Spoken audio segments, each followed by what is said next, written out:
Good morning everyone. सो आज हम पढ़ने वाले हैं वन वर्ड सब्स्टिट्यूशन और वन वर्ड सब्स्टिट्यूशन इटिमोलॉजी के थ्रू, मतलब जो रूट वर्ड होते हैं ना उन रूट वर्ड के थ्रू। तो वन वर्ड सब्स्टिट्यूशन होता क्या है, पहले उससे बात शुरू करेंगे। वन वर्ड सब्स्टिट्यूशन एक वर्ड होता है जो पूरे के पूरे एक आइडिया को कन्वे करता है। जैसे खाने पीने का शौकीन, तो उसको एक शब्द में क्या बोलेंगे। जैसे कि एक ऐसा व्यक्ति जो कई सारी लैंग्वेजेस जानता है, उसे एक शब्द में क्या बोलेंगे। घूमने फिरने का शौकीन, उसे एक शब्द में क्या बोलेंगे। ऊंचाई से लगने वाला डर, उसे क्या बोलते हैं। पानी से लगने वाला डर, उसे क्या बोलते हैं। ठीक है। एक ऐसा व्यक्ति जो जल्दी से, जिसमें बहुत समझदारी और समझदारी से मतलब बात को समझ जाए, सामने वाला क्या है कैसा है, उसके हाव भाव से उस व्यक्ति को समझ जाए, उसे क्या बोलेंगे। ये सारी चीज़ें जो वन वर्ड सब्स्टिट्यूशन है, इनके ऊपर बात करेंगे। इनके आंसर्स आपको सारे आंसर्स मिल जाएंगे, जो भी चीज़ें अभी बोली गई हैं कि इन चीज़ों को हम एक शब्द में क्या बोलते हैं। ठीक है। लेकिन आज का जो लेक्चर है वो एक तो ना कॉम्बो है। आज के लेक्चर में एक कॉम्बो मिल रहा है आपको, और वो कॉम्बो क्या है, इटिमोलॉजी मिल रही है, मतलब कि रूट वर्ड। तो एक रूट वर्ड अगर आप याद करोगे तो उससे रिलेटेड आप काफ़ी सारे वर्ड्स याद कर लेते हो। वोकेबुलरी का पहला टैक्टिक आप कह सकते हो, एक रणनीति कह सकते हो। ठीक है। रूट वर्ड्स याद करने, इतने सारे रूट वर्ड्स हैं, इतने सारे वर्ड्स हैं। रूट वर्ड्स तो कुछ ही हैं, लेकिन इतने सारे वर्ड्स हैं, कितना याद करोगे। रूट वर्ड्स याद करोगे तो उसके थ्रू आप बहुत सारी चीज़ें याद कर पाओगे। ठीक है।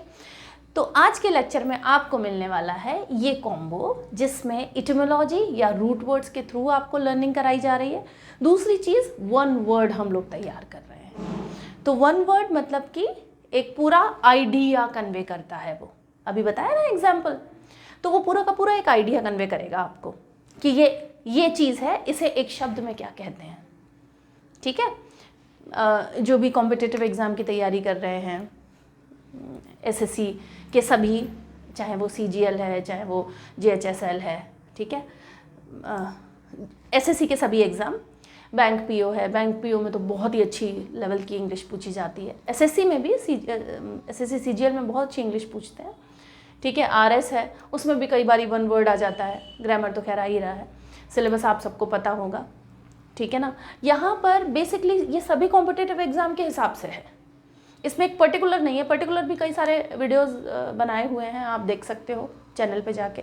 अच्छा, लेक्चर शुरू करने के पहले चैनल को ज़रूर सब्सक्राइब कर लीजिए, वीडियो को लाइक कीजिए, शेयर कीजिए। It's a motivation for me. ठीक है।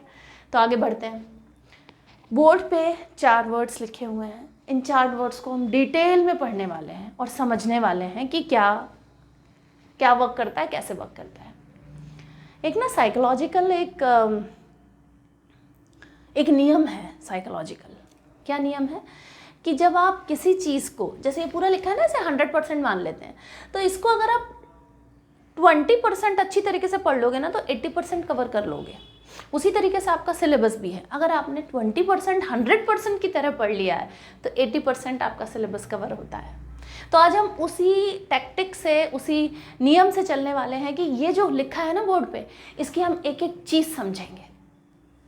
इसमें हम एक एक चीज़ पर बात करेंगे, क्या चीज़ है, कौन सा वर्ड है, प्रोनाउंसिएशन कैसा है, मीनिंग क्या निकलते हैं, रूट वर्ड क्या है ना, इटिमोलॉजी का कौन सा रूल यहाँ लग रहा है, इनके मीनिंग क्या है, एवरीथिंग।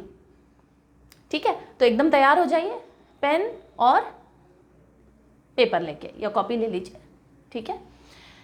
लिखने की प्रैक्टिस करिए। वोकेबुलरी बिना लिखे नहीं आएगी भाई। वोकेबुलरी अगर आपको सीखना है तो आपको लिखना ही पड़ेगा। स्पेलिंग कहाँ से लाओगे, वो जो एरर वाले क्वेश्चंस आते हैं वो कैसे सॉल्व करोगे, बड़ी मुश्किल है। ठीक है। तो कोई ना, आप लिखिए, लिख कर लर्न करिए। जब आप लिखेंगे ना तो अपना ऑटोमेटिकली जो ग्राफिक्स आते हैं ना, जो वर्ड्स आते हैं, ऑटोमेटिकली दिमाग काम करता है। और पढ़ने वाले लोग हैं, आप लोग तैयारी कर रहे हैं, जुटे हुए हैं तैयारियों में, तो लिखें, ज़रूर लिखें। और ये लेक्चर जब भी चल रहा है, जब भी आप देख रहे हैं, ठीक है, तो जब आप देख रहे हैं तो पेन और पेपर लेके ज़रूर बैठें। चलिए शुरू करते हैं। वन वर्ड सब्स्टिट्यूशन है और पहला जो वर्ड है वो है पहला जो वर्ड है ये आपका वर्ड लिखा हुआ है, ठीक है।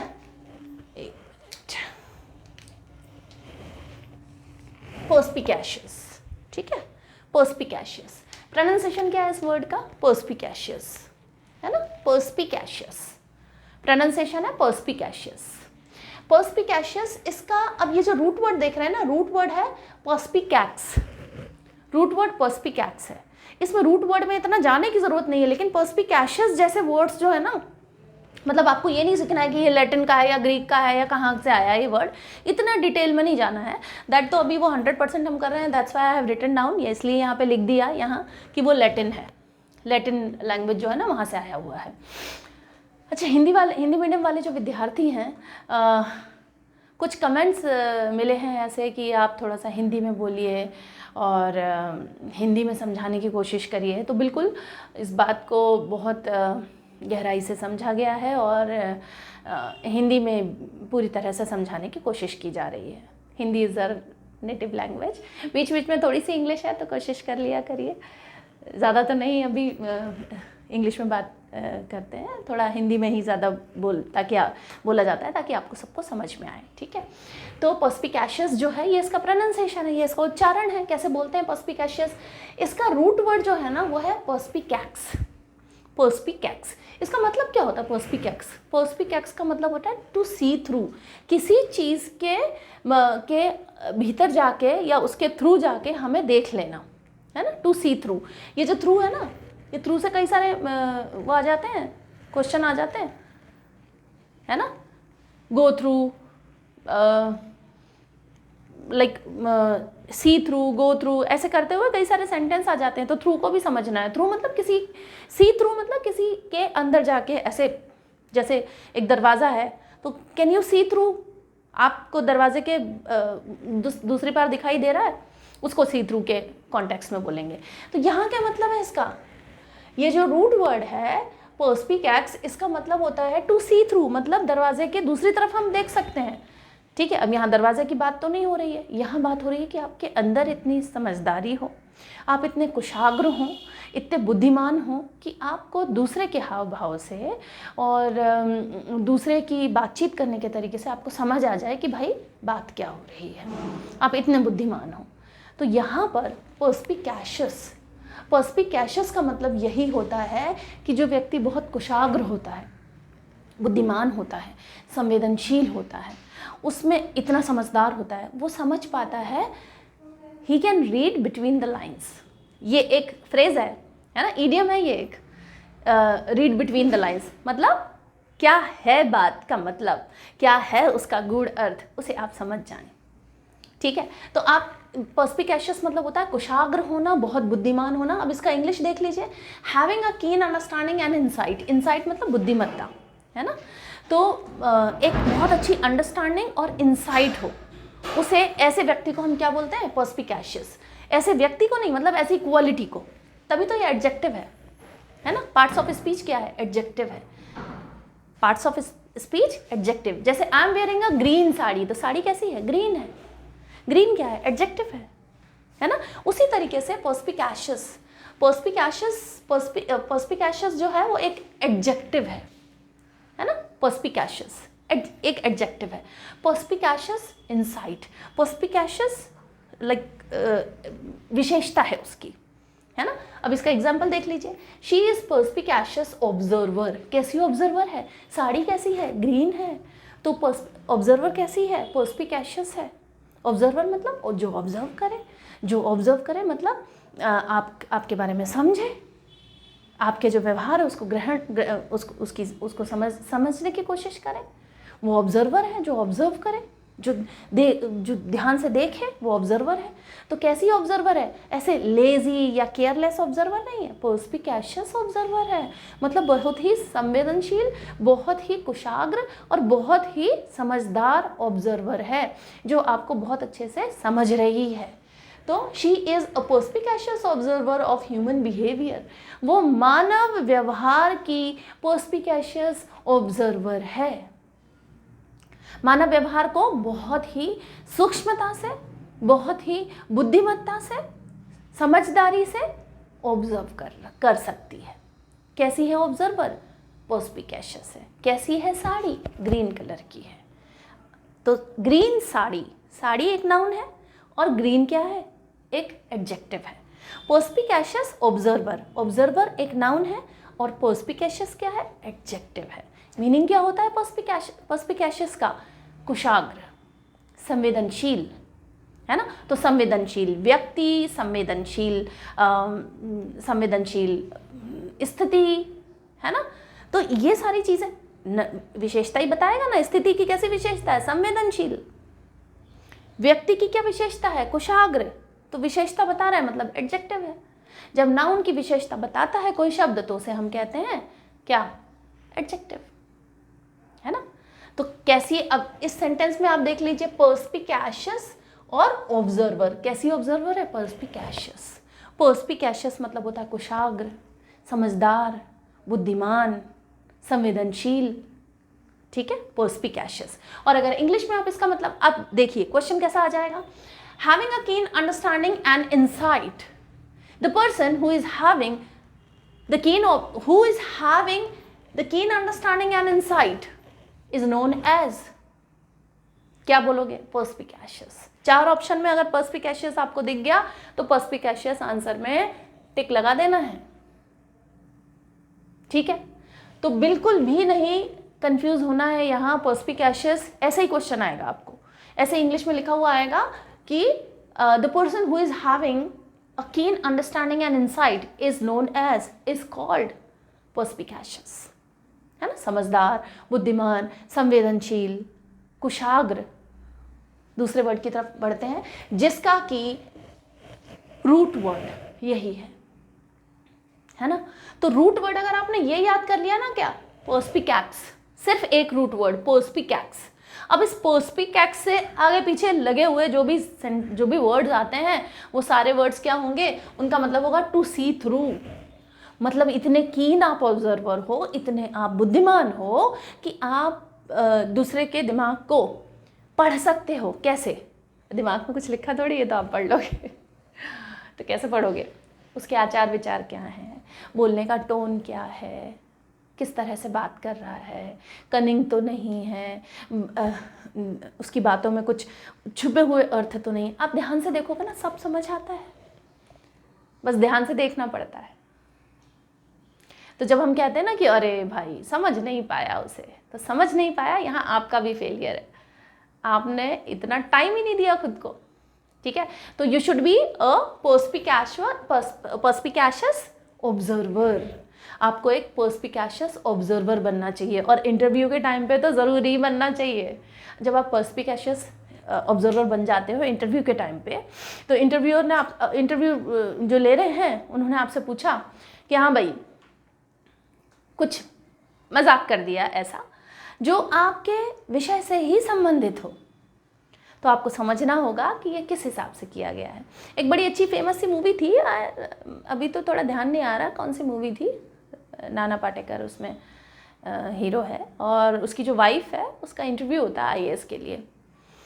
तो उससे एक क्वेश्चन पूछा गया कि आप अपनी ट्रेन की टिकट का नंबर बताएं। अब ये कितना सिली क्वेश्चन है, ट्रेन की टिकट का नंबर, है ना। ट्रेन की टिकट का नंबर, ट्रेन मतलब आप 2-3 दिन हो गए हैं आपको, तो ट्रेन की टिकट का नंबर किसको ही याद रहता है और वो क्यों ही याद रखना है ना, आपके पास में रिकॉर्ड है सारी चीज़ें। तो इसका जवाब वो कुछ उसी तरीके से बहुत ही लाइट वे में देती है। She was the perspicacious observer. उसे पता था ये सवाल कोई डेटा नहीं पूछा जा रहा, कोई फिगर नहीं पूछा जा रहा, कोई आपकी बुद्धिमत्ता नहीं पूछी जा रही यहाँ, ये तो आपका एक जनरल एटीट्यूड पूछा जा रहा है। तो यू शुड बी पर्स्पिकेशियस ऑब्जर्वर। आपको एक कुशाग्र और संवेदनशील ऑब्जर्वर बनना पड़ेगा इंटरव्यू के टाइम। एसएससी में भी इंटरव्यूज़ होते हैं, बैंक में इंटरव्यूज़ होते हैं, इंटरव्यूज़ तो काफ़ी सारे एग्ज़ाम में होने लग गए हैं, है ना। तो ध्यान देने की बात है, पर्स्पिकेशियस होना पड़ेगा, ठीक है, नेक्स्ट क्वेश्चन, नेक्स्ट जो अपना सेंटेंस है उसमें बढ़ते हैं। ये है परसेप्टिव, प्रोनाउंसिएशन क्या है? परसेप्टिव, परसेप्टिव, है ना, ऐसा परसेप्टिव नहीं बोलते, परसेप्टिव, परसेप्टिव, है ना, परसेप्टिव।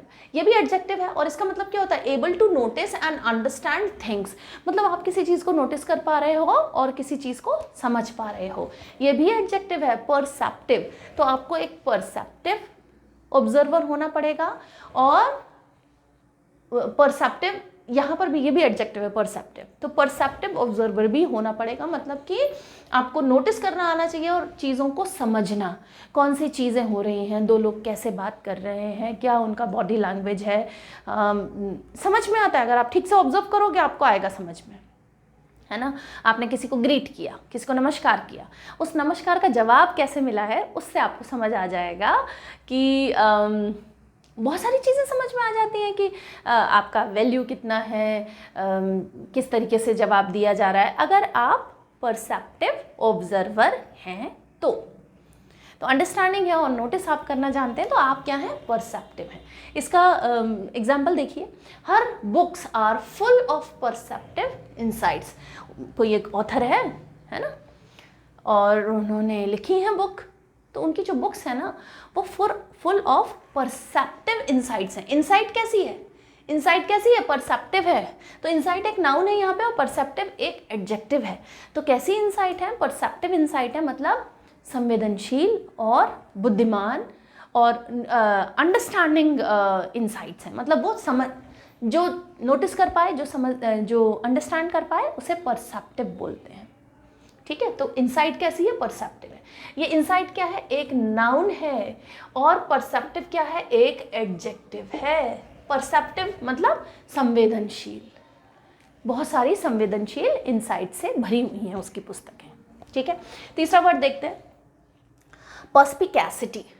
पर्स्पिकैसिटी, ये पर्स्पिकैशियस से ही बना हुआ है। पर्स्पिकैसिटी मतलब ऐसा बंदा जिसके पास में जो पर्स्पिकैशियस हो, है ना, तो द क्वालिटी ऑफ बीइंग पर्स्पिकैशियस। पर्स्पिकैसिटी मतलब क्या होता है? पर्स्पिकैसिटी मतलब ऐसी क्वालिटी जो पर्स्पिकैशियस होने की क्वालिटी होना पर्स्पिकैसिटी होती है।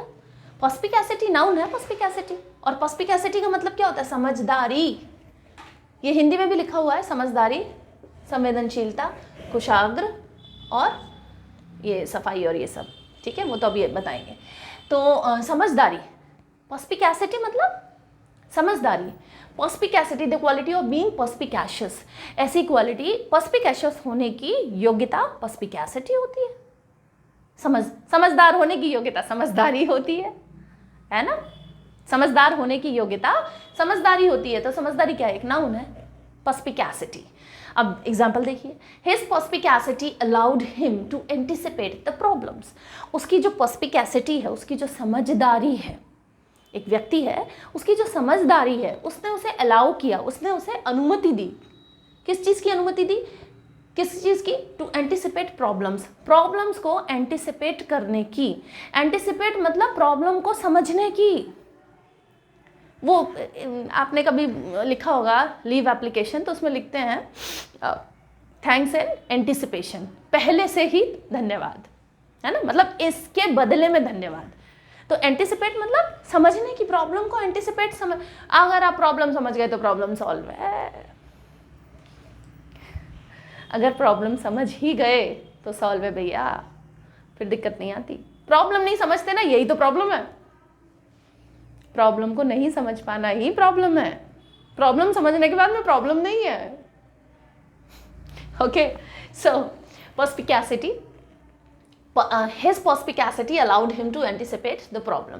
उसकी जो समझदारी है उसने अनुमति दी है कि प्रॉब्लम को वो एंटिसिपेट कर पाए, प्रॉब्लम को समझ पाए और ख़त्म कर पाए। That's it. ठीक है, नेक्स्ट जो वर्ड आता है वो है पर्स्पिक्विटी। पर्स्पिक्विटी है ना, पर्स्पिक्विटी इसी से मिलता जुलता है। पर्स्पिक्विटी ये भी नाउन है, पर्स्पिक्विटी। जैसे हमने पर्स्पिकैसिटी देखा वैसे पर्स्पिक्विटी, पर्स्पिक्विटी, पर्स्पिक्विटी। आप सुने वीडियो को, पर्स्पिक्विटी, है ना, सुने और बार बार चला लें उसे, तो आपको समझ में आ जाएगा। स्पीड बढ़ा लें उसकी और चलाएं उसे, और लिखते जाएं और समझते जाएं। ठीक है, पर्स्पिक्विटी एक नाउन है, इसका मतलब होता है क्लैरिटी, या प्लेननेस या quality of being easy to understand, ठीक है। सफाई, स्पष्टता, ठीक है, सफाई, स्पष्टता, ये इसके मतलब होते हैं। पर्सपिक्विटी, पर्सपिक्विटी मतलब स्पष्टता, उसके विचारों में स्पष्टता है। He is having perspicuity in his thoughts, उसके विचारों में स्पष्टता है, कोई कंफ्यूजन नहीं है, ऐसा है नहीं है, कर लूँ नहीं करूँ, अरे भाई क्लैरिटी है, मुझे आईएएस बनना है तो बनना है, कोई इसमें चांस नहीं है सोचूं अरे सिलेबस तो नहीं हो रहा, क्या करना है, आईएएस बनना है नहीं बनना है, इंटरव्यू है, इतना है वो है, नो कन्फ्यूजन, क्लैरिटी, पर्सपिक्विटी। क्या पर्सपिक्विटी है? मुझे तो आईएएस बनना है तो बनना है, अब सिलेबस ज़्यादा हो, इंटरव्यू हो, मेंस हो, जो भी हो, ठीक है। Burn the boat, burn the boat एक इडियम है। You should burn the boat, boat, burn the boat मतलब आप जा रहे हो कोई समुद्र के तालाब के, समुद्र नदी के रास्ते, पहले बोट ही चलती थी अच्छी, है ना, ट्रेड ब्रेड करने के लिए, तो बोट में जा रहे हो, किनारे पे पहुंच गए, अनजान जगह, अब वहाँ आपने अपनी नाव जला दी, और यहाँ तो बोला जा रहा है you should burn the boat, आपको अपनी नाव जला ही देनी चाहिए। क्यों भाई, वापस कैसे जाएंगे, तो नहीं जाना ना वापस, क्यों नहीं जाना वापस? ये एक्चुअली बर्न द बोट ना सैनिकों के हिसाब से बनाया था, ये इडियम बनाई ऐसे है कि जो सैनिक आते थे ना आक्रमण करने के लिए नदी या समुद्र पार करके, है ना, तो वो क्या करते थे, उनको वहाँ जाएंगे अपने हथियार लेके और वहाँ की सेना तैयार खड़ी हुई है, तो वो सेना थोड़ी सी भारी पड़ती थी कि भाई ये ही ज़्यादा हरा देंगे, लेकिन वो फुल ऑफ एंथुजियाज्म और ज़ील के साथ जाते थे, हमें जीतना है करके, ऐसे करके, तो उनके लिए इडियम बन गया बर्न द बोट। अब आप अपनी बोट ही जला दो तो वापस कहाँ से आओगे, नहीं आओगे ना, और वापस नहीं आओगे तो जी जान से लड़ोगे, और जी जान से लड़ोगे तो जीत कर ही आओगे। तो आईएएस बनना है, आरएस बनना है, एसएससी में सिलेक्शन लेना है, बैंक में सिलेक्शन लेना है, तो you should burn the boat. जिस बोट पे तुम सवार होके आए हो ना, अपने कंफर्ट जोन में बैठ गए हो, उस कंफर्ट जोन से बाहर निकल आओ, जला दो उस बोट को, पता है वापस जाने का रास्ता ही नहीं है, नहीं है तो जी जान लड़ा दोगे, नहीं है तो पूरी 100% दोगे अपनी मेहनत का, नहीं तो आधा उधा, नहीं तो चल रहा है, काम चल रहा है, ऐसा नहीं करना है ना। जब आपने कुछ ठान लिया है, कुछ डिसाइड कर लिया है, आप डिसीज़न लेने में टाइम ले सकते हो, लेकिन लेने के बाद में बार बार नहीं बदलो उसको, क्योंकि जब आपने डिसीज़न लिया तो सोच समझ के ही लिया है ना। अगर बार बार बदला जा रहा है मतलब आपने सोचा नहीं था, तो कोई बात नहीं है, जितने डिसीज़न आपने गलत ले लिए, अब की बार इस बार सही डिसीज़न आना चाहिए। तो कोशिश करें, ये कुछ वर्ड्स हैं, आज हम लोगों ने इसके ऊपर बात की। नेक्स्ट लेक्चर में with motivation, with enthusiasm, with zeal और विद प्रिपरेशन हम लोग फिर से बात करेंगे कुछ नए वर्ड्स के साथ, ग्रामर के कुछ रूल्स के साथ। तब तक चैनल से जुड़े रहिए, बने रहिए, ठीक है। अच्छा, इनका PDF अगर आपको चाहिए तो आप कमेंट सेक्शन में कमेंट करिए, I will provide you that PDF as well, ठीक है। और ऑनलाइन अगर किसी को क्लासेस चाहिए तो भी आप कमेंट करिए, then I will see that मतलब कितने बच्चे ऑनलाइन क्लासेस के लिए इंटरेस्टेड हैं। So these are the things. Channel को ज़रूर सब्सक्राइब कर लीजिए, वीडियो को लाइक कीजिए और अपनी पढ़ाई करते रहिए। Keep learning. Thank you so much.